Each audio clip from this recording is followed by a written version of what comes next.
Uh, we want to take some time and have a brief discussion on the models of social policy.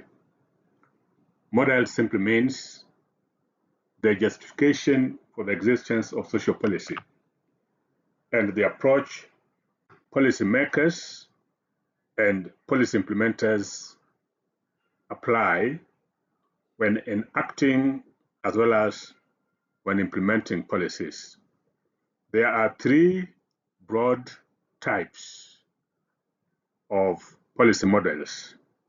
One is what we call the residual welfare model. Then we have what we call the industrial model, or sometimes it is called the development model. And then the third one, we have what we call redistributive model. These three models have basic theoretical assumptions upon which their justification and implementation falls. They also have strengths and there are also weaknesses that have been cited or criticisms that have been directed at each of them. So I want us to briefly look at some of the assumptions of each of these models. When we look at residual welfare model, the underpinning assumption is that not every member of society deserves assistance, and that assistance can only come or can only be offered to individuals whose families are unable to provide for them, or individuals that face difficulties because of economic uncertainties. In other words, individuals who are unable to thrive due to limitations in the economy as well as limitations of the families where they come from. Again, the other assumption is that even if government were to be involved in terms of assisting members of society, such assistance should be as minimal as possible. In other words, not every member should be assisted, and not all the needs of each member, even for those that deserve assistance, should be offered, so that intervention should be as minimal as possible. Again, governments employ what they call means tested benefits as a means of establishing individuals that need uh, government support. So that is an important assumption that goes with residual welfare model. When the residual welfare model has some strengths. One is that it is praised for emphasizing individual responsibility, so that not every member of society should be entitled to government support, but only members of society that through scientific assessment, it has been established that completely they are not able to assist themselves. And therefore, it is praised for emphasizing the need for individuals to take responsibility of their lives and responsibility of their welfare. This method, or rather this model, is also praised for being cost effective. Cost effective in the sense that support is only provided to a select members of societies, not everyone, so that only individuals that are completely unable to help themselves are assisted. Those that can help themselves are left to help themselves, and therefore, uh, very little resources is directed towards provision of social assistance. But the model has also faced certain criticisms. For instance, it has been accused of marginalization. Marginalization in the sense that uh, it leaves a significant proportion of the population unattended to, because even some individuals that may appear deserving or could be left out. Indeed, this one we have seen in so many cases in Kenya where educational funds such as bursaries are being provided. Quite a number of students are still left out, despite the fact that they come from needy background and therefore they deserve government assistance to pursue education. So this model has been criticized for perpetuating marginalization. But the biggest criticism that has been leveled against this model is that one of stigmatization. It is felt that isolating certain individuals because they are needy and therefore directing support to them and not everyone else amounts to stigmatization. So the model has been seen as one of the policies that also perpetuates stigmatization in society. The other important model that I mentioned earlier is called the industrial model. The industrial model assumes that what is important in a country is economic growth investments. That is, the need for the government to come up with policies that support economic growth.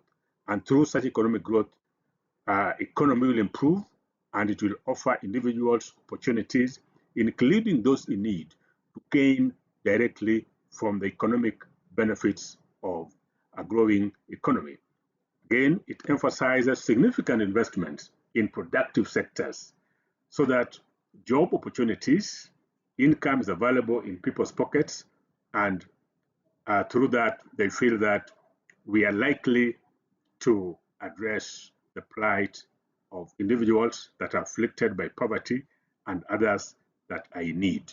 Again, this model emphasizes performance, so that every sector is encouraged to do as much as they can in order to bring the benefits to the people. Again, productivity is emphasized.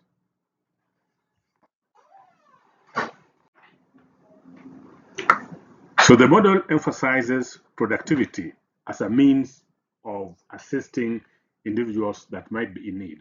So in a nutshell, the basic assumption of industrial model is grow the economy, and through the economic growth, the benefits will trickle down to members of society that deserve public assistance. It also has strengths as well as weaknesses. One of the foremost strengths that has been cited by by policy experts is that it promotes economic growth, so that investments are directed to areas that are likely to stimulate growth. And once growth, a country or a society experiences economic growth, then wealth and disposable income will increase in people's pockets, and in that case, members will be in a position to access services and goods through their increased purchasing power. The model is also hailed because it is cost effective in the sense that it is not directing any resources to particular individuals. Instead, it is directing resources to sectors that can spur growth. And through that, through the incomes and revenues governments accrue from economic growth, again, government is able to recoup what it has invested in those areas in form of taxation, which again can be used to be invested in other sectors that deserve uh, public financing. But the model has also been criticized because it perpetuates inequality, assuming that economic growth is sufficient and that the wealth generated through economic growth will trickle down to all members of society has been dismissed as being ambitious and sometimes completely unrealistic. And this, they argue, is likely to perpetuate the gap between those who have and the ones that do not have. And so implementing industrial economic model alone and imagining that through economic growth, all members of society will be catered for, critics view this as uh, as not being appropriate because it means that those who have resources are likely to accumulate more wealth, and those who do not have are likely to slide into poverty and economic oblivion. Then the other model is redistributive model. Redistributive model is based on the assumption that welfare or government assistance to member society is a right. It's a basic human right that every individual deserves. So the wealth that government has accumulated or the wealth that individual member society has accumulated because of the atmosphere provided by the government should be redistributed to members of society that lack such resources. Again, it is also rooted on the fact that there is need for social equality, that everybody needs to be together. And one way of bringing such equality is to redistribute the national wealth to individuals that do not have. This model has been hailed by policy experts as one that promotes social equality. Redistribution of wealth, its proponents argue that when wealth is redistributed to other members of society, it ensures that the gap between the rich and the poor is narrowed down, and continuous and sustained redistribution of wealth is likely to eliminate extreme poverty and other forms of suffering that often afflict individuals that have become economically destitute in society. Another important trend that has been raised is that it is a means of reducing stigma in society. This is because everybody is offered the opportunity to benefit through the wealth that's available. And therefore, even individuals that have and those that do not have, they are not isolated and then pulled from the rest of the population and then paraded as those that need assistance. Because it is that parading of particular individuals as being in need of assistance that is what contributes to stigmatization. Now, the fact that resources are redistributed to all members of society suggests that individuals are not likely to be subjected to conditions that are likely to generate stigma. But this model has been criticized for two important reasons. One, it is likely to create what we call dependency syndrome. In other words, individuals that do not have might not have the motivation to work hard and therefore overcome the challenges that make it hard for them to prosper because they would feel relaxed, and it might create what they call social loafing, failure to work hard, knowing that the benefits that a country accrue from those who work hard will still be distributed equally to all members of society. So individuals are likely to depend completely on the state for assistance.